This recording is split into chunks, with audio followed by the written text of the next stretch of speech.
दोस्तों स्वागत है आपका आपके अपने चैनल मार्केट स्टडीज़ पर। दोस्तों निफ्टी ने 3-4 दिन की गिरावट के बाद आज थोड़ी राहत भरी सांस दी है।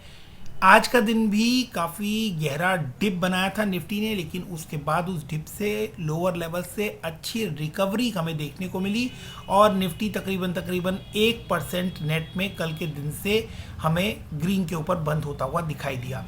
हालांकि इस रिकवरी को ज़्यादा सस्टेनेबल नहीं माना जा रहा है। अभी जो वोलेटाइल कंडीशन है क्रूड प्राइसेस से लेकर एनएससी, हमारी इंटरनल और एक्सटर्नल बहुत सारी कंडीशंस है मार्केट में, जिस वजह से आपको इस समय निफ्टी के लेवल्स जो है वो बहुत ज़्यादा केयरफुली वॉच करने की ज़रूरत है। हाँ, ऐसा जरूर आपको बार बार बोला जा रहा है कि जो अच्छे फंडामेंटल्स वाले स्टॉक्स हैं उनको अगर वो अच्छे लेवल पर आ गए तो आपको बाई करना चाहिए, लेकिन सभी स्टॉक्स जिन्होंने पीछे बढ़िया रिटर्न दिया है अगर वो नीचे आ गए हैं और इस करेक्शन के माहौल में आपको डिस्काउंटिंग प्राइस पे मिल रहे हैं या लोअर लेवल पे मिल रहे हैं, तो क्या सभी स्टॉक्स को बाय कर लेना चाहिए जिन्होंने पास में मल्टी बैगर रिटर्न दिया है? तो इससे पहले क्वेश्चन मार्क जरूर वहां पर हमें लगाना चाहिए। बात कर रहे हैं यहाँ इंडिया मार्ट की। 2019 में ये आपको लिस्ट होता हुआ दिखाई दिया था। 1300-1350 रुपए के लेवल पर ये लिस्टिंग हुई थी और 9700 रुपए तक ये गया था। उसके बाद इसने 4000 रुपए के लेवल पर अपना लो बनाया और अभी तकरीबन उसी के आसपास ये आपको देखने को मिल रहा है। तो ये एक मल्टी बैगर रिटर्न देने वाला शेयर है, जैसा कि दिखाई दे रहा है। 600% का इसने बड़ा रिटर्न दिया है, पैसा 6 गुना कर दिया, लेकिन उसके बाद आप देखें तो तकरीबन इसने 57% के आसपास अपने हाई से, जो कि अक्टूबर में लास्ट 6 मंथ पहले बनाई थी, वहां से अगर हम देखें तो तकरीबन 57-58% के आसपास का इसने चार्ट के ऊपर अपने करेक्शन दे दी है। तो ऐसे में अगर टेक्निकली इस शेयर को देखा जाए तो क्या कंडीशन बनती है, पहले हम लोग उसके बारे में बात करेंगे, फिर कुछ और टेक्निकलिटी में आप लोगों के साथ डिस्कस करूंगा, देन इसके फंडामेंटल्स डिस्कस करेंगे एंड देन कुछ कंसोलिडेट करूंगा वीडियो में, आप लोगों को बताने की कोशिश करूंगा कि हमें इंडिया मार्ट में क्या करना चाहिए। इंडिया मार्ट में अगर हमने अपर लेवल पर बाइंग की हुई है, अगर आपने 7-8 हज़ार रुपये के लेवल पर बाइंग की हुई है या 9,000 रुपये के लेवल पर बाइंग की है, तब आपको क्या करना चाहिए, और अगर आपने लोअर लेवल पर बाइंग की हुई है तब आपको क्या करना चाहिए। इस वीडियो को देखने के बाद इन चीज़ों में आपको क्लैरिटी मिल जाएगी। एक एक करके चलते हैं। पहले फंडामेंटल्स के ऊपर थोड़ी नज़र डालते हैं और फंडामेंटल्स को समझने की कोशिश करते हैं कि 12,482 करोड़ के मार्केट कैप के साथ ही आपको काम करता हुआ नजर आ रहा है। अब इसका करंट प्राइस है तकरीबन 4,000 रुपये के आसपास, यानी 4,082, 9700 रुपये का इसने हाई बनाया था और अपने लोस 52 वीक लोस के आसपास ये काम करता हुआ नजर आ रहा है। लगातार इसके अंदर हमें गिरावट देखने को मिल रही है, हालांकि आज के दिन में इसके अंदर 1% का आपको उछाल भी देखने को मिला है। अब बात करते हैं पॉजिटिव पॉइंट्स की। तो पॉजिटिव पॉइंट्स में इस करेक्शन में जबकि ये 57% के आसपास आपको टूटता हुआ नजर आया है, इसके बाद इसका पी वैल्यूएशन बहुत ही अच्छे लेवल पर आ चुका है, यानी कि करेक्ट हो चुका है। तो पी वैल्यूएशन के अकॉर्डिंग अगर हम देखें तो यहाँ से इसके अंदर एक बाइंग बनती है, क्योंकि पी वैल्यूएशन जो है वो इंडस्ट्री पी के एवरेज के बराबर आ चुका है और वहाँ से जब पी वैल्यूएशन आपको यहाँ पर दिख रहा है तो इस अच्छे पी वैल्यू के ऊपर इस स्टॉक के अंदर दोबारा पैसा लगाया जा सकता है। ये हुआ एक पॉइंट, आप पॉइंट नोट करते चलिए और फिर नेट में हम लोग निकाल के देखेंगे कि कितने ऐसे पॉइंट्स बनते हैं जिसके अंदर इसके अंदर बाइंग बनती है या फिर हमें सावधान रहने की जरूरत है। अगर हम इसके फंडामेंटल्स देखें तो बाकी चीज़ें भी बहुत ही अच्छी नज़र आती है। रिटर्न ऑन इक्विटी आप देखेंगे तो 30% है और रिटर्न ऑन कैपिटल एम्प्लॉयड 40% के आसपास है। फेस वैल्यू 10 रुपीज़ है, यानी अभी तक इसके अंदर आपको स्प्लिट देखने को नहीं मिला है। कंपनी डिविडेंड पे करती है और डिविडेंड 0.37% का यहाँ पे हमें देखने को मिल रहा है। वैल्यूएशन की बात करें तो बुक वैल्यू के हिसाब से 7 टाइम्स अपने बुक वैल्यू के ट्रेड कर रहा है, यानी एक एक्सपेंसिव शेयर है, बट 600% का इसने रिटर्न दिया था, तो उस हिसाब से ये जो है ये इसका प्राइस जो है वो महंगा होना बनता है। बट अभी करेक्शन के बाद इसका पी वैल्यूएशन करेक्ट हो गया, बुक वैल्यू के हिसाब से स्टिल अभी ये महंगा है प्राइस टू बुक वैल्यू के हिसाब से। डेट की बात करें तो ऑलमोस्ट आप कहें कि एक डेट फ्री कंपनी है। 60 करोड़ का आपको इसके अंदर डेट देखने को मिल रहा है। चार्ट पे इस समय बहुत ज़्यादा बुरी कंडीशन है। टेक्निकलिटी के लिए मैं चार्ट को आपके लिए इसके बाद एनालाइज करके बताने वाला हूँ। फिलहाल अभी यहाँ पर ये देख रहे हैं हम लोग कि 50 डीएमए और 200 डीएमए के नीचे ही आपको ट्रेड करता हुआ नजर आ रहा है, और एक साल के का ये चार्ट तकरीबन आपके सामने है। इस लेवल पर ये आपको बिल्कुल भी ये चार्ट अट्रैक्ट नहीं कर रहा है, बट बस सिर्फ इस बात को ध्यान रखिएगा कि ये अपनी पी वैल्यूएशन पे बिल्कुल करेक्ट आ चुका है। डेट फ्री कंपनी है, ऑलमोस्ट डेट फ्री है, और कंपनी बहुत ही तगड़ा प्रॉफिट पीछे 4-5 साल से बनाकर दे रही है। अब कुछ जरूरी बातें जिनका हमें यहाँ पर ध्यान देने की जरूरत है। अगर हम इसकी सेल्स ग्रोथ देखें तो आप देख रहे थे कि सेल्स ग्रोथ जो है वो अच्छी खासी हो रही थी, और उसके बाद अभी भी आपको सेल्स में कोई कमी आती हुई एज सच नज़र नहीं आ रही है। 162 करोड़, 163 करोड़, 179, 181, 182, 187, यानी लास्ट क्वार्टर में, दिसंबर के क्वार्टर में भी अगर हम देखें तो सेल्स में अच्छी ग्रोथ है। लेकिन सेल्स में ग्रोथ के साथ साथ अगर आप प्रॉफिट में देखेंगे तो ऑपरेटिंग प्रॉफिट लास्ट ईयर से कंपैरिजन करें तो 89 करोड़ था इन सेम क्वार्टर, जो कि अभी 80 करोड़ आ गया है। और अगर सितंबर से देखें लास्ट क्वार्टर से तो 84 से 80 आया, यानी दोनों में ही गिरावट देखने को मिल रही है। पीछे 3 महीने की बात करें तो 3 महीने से 90 करोड़, 84 करोड़, 80 करोड़, यानी प्रॉफिट के अंदर स्लाइटली आपको अब डाउन जाते हुए दिख रहा है, और इसी का इम्पैक्ट आपको इसके शेयर पे भी दिख रहा है। तो ना सिर्फ एक्सटर्नल कंडीशन की पैनिक में सेलिंग हो रही है, बल्कि इंटरनल कंडीशंस भी अगर हम देखें तो प्रॉफिट जो है वो डाउन होता हुआ दिख रहा है ग्रेजुअली आपको, जिसका असर आपको धीरे धीरे इसके इस शेयर के ऊपर आता हुआ दिख रहा है। जून तक की बात करें तो 115 करोड़ का रिकॉर्ड प्रॉफिट यहाँ पर बनता हुआ नजर आया था प्रॉफिट बिफोर टैक्स में, लेकिन उसके बाद वापस 112 करोड़ और 97 करोड़ तक ये प्रॉफिट बिफोर टैक्स डिप कर गया है। नेट प्रॉफिट की बात करें तो लास्ट ईयर सेम क्वार्टर में 82 करोड़ था और अब 74 करोड़ है। लास्ट क्वार्टर की बात करें तो 85 करोड़ था और अब 74 करोड़ है। 3 क्वार्टर की बात करें तो 91 करोड़ से घट के 85 करोड़ देन 74 करोड़। तो यानी कि प्रॉफिट जो है वो डाउन हो रहा है। तो इस बात के ऊपर आपको बिल्कुल नज़र बनाए रखनी चाहिए। मैं यहाँ शॉर्ट टर्म की बात नहीं कर रहा, मैं यहाँ लॉन्ग टर्म की बात कर रहा हूँ। एक लॉन्ग टर्म इन्वेस्टमेंट के पर्सपेक्टिव से अगर आप देख रहे हैं तो हमेशा आपको इंटरनल पोजीशन जो है वो क्लियर होनी चाहिए। मार्केट में एक्सटर्नल पोजीशन की वजह से अगर दबाव आता है तो शेयर वापस रिकवरी कर जाता है, लेकिन अगर इंटरनली प्रॉफिट्स डाउन हो रहे हैं तो ये एक बड़ी चिंता का विषय बनता है। यहाँ पर आपको ध्यान देने की ज़रूरत है। अगर हम इसके ईयरली परफॉर्मेंस की बात करें तो हाँ, बहुत ही शानदार मार्च 21 तक के आंकड़े हमारे सामने हैं और वहाँ से हमें बहुत कुछ अच्छा देखने के लिए मिल रहा है। प्रॉफिट्स आप कहें कि डबल हो गए हैं, बहुत सब कुछ बहुत ही अट्रैक्टिव है, लेकिन करंट पोजीशन अगर लास्ट 3 क्वार्टर की बात करें तो हाँ, वहाँ चिंता का विषय बनता हुआ नज़र आता है। बात करते हैं शेयर कैपिटल की, तो शेयर कैपिटल आप देख सकते हैं कि 29 करोड़ से 30 करोड़ मार्च 20 से 21 में हुआ था। देन वो अभी कांस्टेंट है 30 करोड़ के आसपास। रिजर्व्स जो है वो कंपनी ने इंक्रीज किए हैं। डेट कंपनी ने लगातार डिक्रीज करती जा रही है, तो ये एक बड़ा प्लस पॉइंट है जो कि इसे एक मजबूती देता है यहाँ पर इस फ्रंट के ऊपर। तो इसे हम एक प्लस पॉइंट के तौर पर लेकर चल सकते हैं।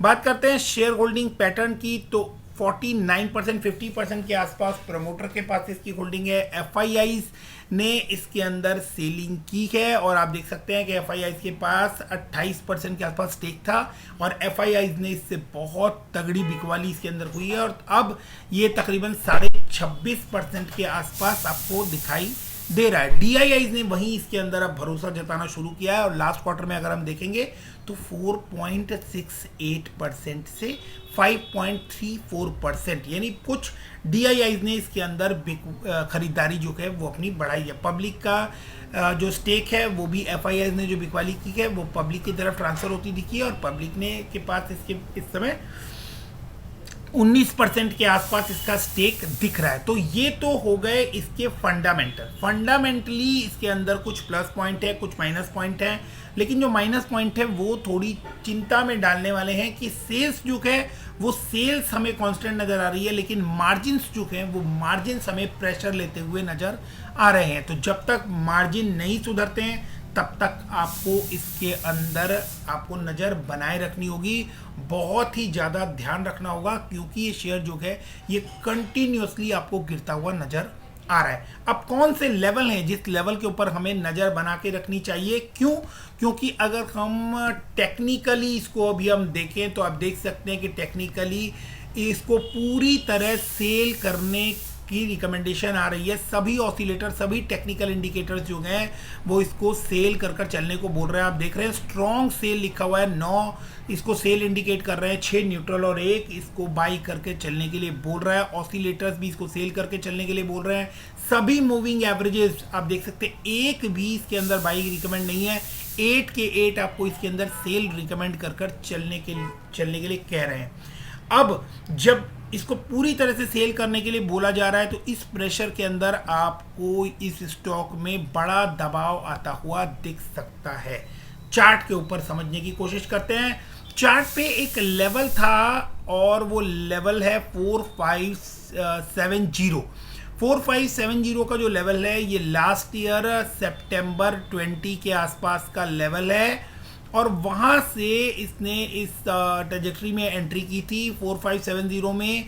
उसके बाद कुछ तकरीबन 2-2.5 महीने के आसपास इस लेवल के ऊपर सपोर्ट लेता रहा, ये कंसोलिडेट किया, और उसके बाद एक बड़ी रैली आपको देखने को मिली, फिर से बिकवाली, और फिर इस लेवल के ऊपर 6957 का जो लेवल था 6960 का, इसके ऊपर इसने बहुत लंबे टाइम सपोर्ट लिया है। आप यहाँ देखेंगे तो इस लाइन के ऊपर अगर मैं यहाँ पर एक लाइन ड्रॉ करता हूँ तो आप देख सकते हैं कि ये एक तगड़ी सपोर्ट कम रेजिस्टेंस लाइन बनती हुई नजर आई थी, जिसको इसने क्रॉस नहीं किया। आप देख सकते हैं एग्जैक्टली कि यहाँ इस लाइन के ऊपर कितनी बार इसने सपोर्ट लिया है।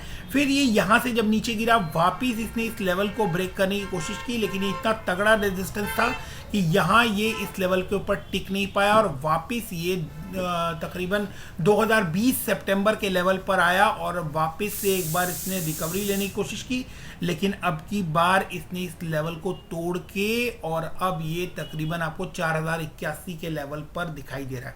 तो अब करना क्या होगा? टेक्निकली इसके अंदर क्या पोजीशन बन रही है? एक मल्टी बैगर स्टॉक है, लेकिन जिस तरह से फॉल दिखा रहा है बिकॉज इसके प्रॉफिट जो है वो डिक्रीज हो रहे हैं। अगर आप इसके अंदर ध्यान देंगे तो ये तकरीबन अपने सपोर्ट लेवल को तोड़कर वहां से 500 रुपये नीचे आ चुका है। तो अगर तो ये इमीडिएट बेसिस पे 1 से 2 दिन के अंदर अगर रिकवरी लेकर आपको इस लेवल को तोड़ देता है, यानी 4600 रुपये के लेवल से ऊपर आपको क्लोजिंग दे देता है और वहां टिक जाता है, तो फिर आप समझ सकते हो कि ये फिर एक नई जोन में एंट्री कर लेगा, जहां ये 4600 से लेकर 7000 रुपए के लेवल के अंदर आपको चलता हुआ दिखाई दे सकता है। बट अगर ये 4600 रुपए के लेवल को जल्दी नहीं तोड़ता तो फिर आपको इसके अंदर एक बड़ी गिरावट देखने को मिल सकती है। स्टॉक में कोई प्रॉब्लम नहीं है। आने वाले टाइम में अगर आप इसको होल्ड करना चाहते हैं, अगर आप होल्ड करने की पोजीशन में है तो आप इसको होल्ड कीजिए, लेकिन साथ साथ में इसके क्वार्टरली रिजल्ट को रेगुलरली ऑब्जर्व करते रहिएगा, क्योंकि जब ऐसे मल्टी बैगर स्टॉक आपको नीचे आते हुए दिखाई देते हैं तो आपको इंटरनल और एक्सटर्नल दोनों ही फैक्टर्स के ऊपर ध्यान देना चाहिए। एक्सटर्नल फैक्टर्स आर ओके, क्योंकि ग्लोबल कंडीशन ऐसी है, सारे ही स्टॉक्स में आपको बिकवाली देखने को मिल रही है। अगर ऐसे में कोई स्टॉक आपको मतलब अच्छा कंसोलिडेट कर रहा है या प्रॉफिट अच्छे डिस्काउंट के ऊपर मिल रहा है तो वो पॉसिबल है, वो मिल भी सकता है, आपको वहां पर उसको कंसोलिडेट करना चाहिए। लेकिन इस स्टॉक में इंटरनली भी आपको कुछ इश्यूज दिखाई दे रहे हैं, तो आपको इस बात का ध्यान रखना होगा, ना कि सिर्फ कि ये नीचे आ गया है इसलिए आपको इसको बल्क बाइंग कर लेनी चाहिए। हाँ, यहाँ एक प्लस पॉइंट जरूर है कि इस पॉइंट पे आने के बाद ये अपनी पी वैल्यूएशन पे बहुत अच्छी तरह से करेक्ट कर चुका है, इस बात को डिनाई नहीं किया जा सकता। आरएसआई को देखेंगे तो आरएसआई आप देख सकते हैं 22-23 के आसपास आरएसआई चल रहा है, यानी ओवरसोल्ड, और इस समय बहुत ज्यादा डिप के अंदर ही आपको दिखाई दे रहा है। तो यहाँ से रिकवरी भी बन सकती है, रिकवरी बननी भी चाहिए, और रिकवरी बनने के पीछे कुछ बड़ी खबरें होनी चाहिए जिसकी वजह से इसके अंदर रिकवरी आ सकती है। सेल्स लाइन तो ठीक है, प्रॉफिट अगर मार्जिन्स कन्वर्ट होते हैं तो आपको जरूर इसके अंदर फिर रैली देखने को मिलेगी। एक बड़ी खबर और है कि इंडिया मार्ट जैसे जो प्लेयर हैं उनके लिए अभी ग्रोथ की मार्केट खुली हुई है। रीज़न क्या है कि बहुत लोग आजकल ऑनलाइन शिफ्ट कर रहे हैं। जब से कोविड की सिचुएशन आई है तब से आप देखेंगे कि ज़्यादातर लोग जो है वो ऑनलाइन प्लेटफॉर्म की तरफ जा रहे हैं। और इंडिया मार्ट करता क्या है, बेसिकली जो होलसेल प्लेयर्स हैं उनको वो जोड़ता है बड़े मैन्युफैक्चरर से। जैसे किसी को अगर बल्क बाइंग करनी हो किसी प्रोडक्ट की तो वो इंडिया मार्ट जैसे प्लेटफॉर्म पर जाता है और वहाँ से वो उन चीज़ों की बल्क बाइंग कर सकता है। तो एक तरह से होलसेलर के लिए ये एक होलसेल मार्केट है जहाँ पे आपको बड़ी क्वांटिटी जो है वो बड़े मैन्युफैक्चरर के थ्रू डायरेक्ट आपको यहाँ पर, या बड़े ट्रेडर्स बड़े सेलर्स के थ्रू आपको डायरेक्ट यहाँ पर मिल जाती है। तो अल्टीमेटली रूम है और सेल्स भी बढ़ रही है। प्रॉफिट मार्जिन इस समय आपको डिप करते हुए दिखाई दे रहे हैं। एफआईआई इसके अंदर से पैसा निकाल रहे हैं। टेक्निकलिटी मैंने आपको समझा दी है। पीआई वैल्यूएशन जो है वो करेक्ट हो चुकी है। तो ओवरऑल जो एनालिसिस है वो ये है कि अगर आपने इसको लोअर लेवल पर खरीदा हुआ है तो आप यहाँ पे कुछ प्रॉफिट बुक कर लीजिए। अगर ये 4600 रुपये के लेवल को टच कर वापस नीचे आते हुए आपको दिखाई दे, अगर 4600 रुपये का लेवल ये नहीं तोड़ पाता है तो फिर आप थोड़ा सा प्रॉफिट यहाँ पर बुक करके चलिए, क्योंकि फिर इसके अंदर एक बड़ी गिरावट आपको देखने को मिल सकती है। अगर आपने इसको हायर लेवल पर बाई किया हुआ है तो जैसे ही आपको कोई भी इसके अंदर बड़ा अपसाइड देखने को मिलता है तो अपनी पोजीशन को बिल्कुल बिल्कुल हल्का करके चलिए, अनलेस अनटिल ये आपने 4600 रुपये के लेवल को तोड़कर ऊपर सस्टेन कर जाए। अगर वहाँ सस्टेन कर जाता है फिर 2-2.5 हज़ार पॉइंट का जो आप जो जगह है वो वहाँ पर देखने को मिलती है कि उसके बाद जो लेवल है वो एक अच्छा लेवल के तौर पर आपको देखने को मिल सकता है, क्योंकि उसके ऊपर का लेवल जो है वो आपको इमीडिएटली 5400 रुपये के आसपास एक रेजिस्टेंस आपको देखने को मिलेगा, और उसके बाद फिर एक अच्छी रैली जो है वो 7000 रुपये तक के लेवल को तक आपको बनती हुई नज़र आएगी। बट जब तक 4600 क्रॉस नहीं होता तब तक यहाँ पर चिंता का विषय है। होपफुली ये वीडियो आपको अच्छा लगा हो। वीडियो अच्छा लगा हो तो दूसरे फ्रेंड्स के साथ भी इसको शेयर कीजिएगा, तो सो दैट कि उनके लिए भी कुछ बेनिफिट वाली बात हो जाए। वीडियो पसंद आया हो तो लाइक, शेयर और सब्सक्राइब करना ना भूलें। Thanks for watching, keep investing, stay safe, thank you, bye bye.